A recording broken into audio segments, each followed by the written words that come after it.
The thing about family betrayal is it cuts deeper than any enemy's knife. But nothing tastes sweeter than serving revenge at a table where they once mocked you. Growing up in Boston, my family made sure I knew my place beneath them. I was the forgotten daughter, the one who never fit their perfect picture. My sister was the golden child, my parents' pride. I was the scapegoat, blamed for everything, laughed at, dismissed. That life has a funny way of flipping the script. Years later, I built a tech empire from scratch, and the money came pouring in. Suddenly, the family who never had time for me remembered I existed. Calls every week, gifts, forced hugs, and fake love that dripped like poison honey. So I set the stage. I invited them to dinner at one of the most exclusive restaurants in Manhattan. The chandeliers glittered above us.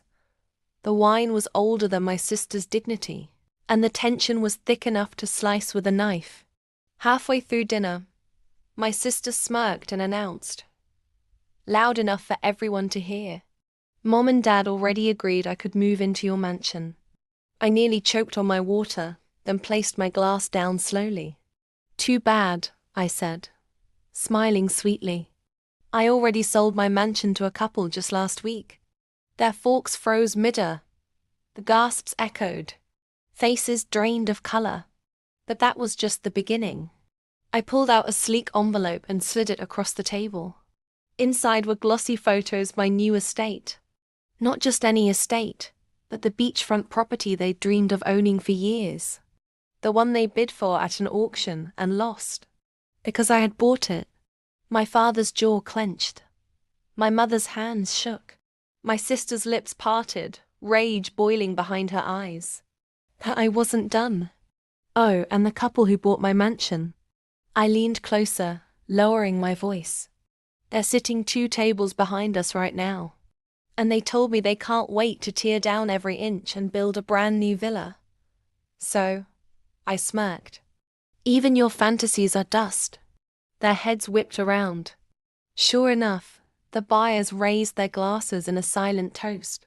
My family's horror was exquisite, but the killing blow was still to come. I placed a second folder on the table. "This," I said, "is my trust.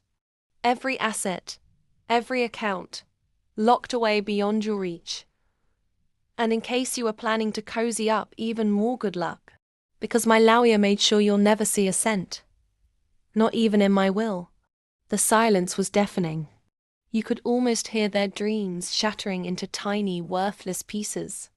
I stood, draped my coat over my shoulders, and smiled. "The funny thing about betrayal?" I said softly. "It teaches you how to win without forgiveness." And with that, I walked away, leaving them in the ashes of their own greed. If you loved this revenge twist, don't just subscribe to my channel for more jaw-dropping stories that will leave you gasping. Because the best revenge is living well and making sure they all see it.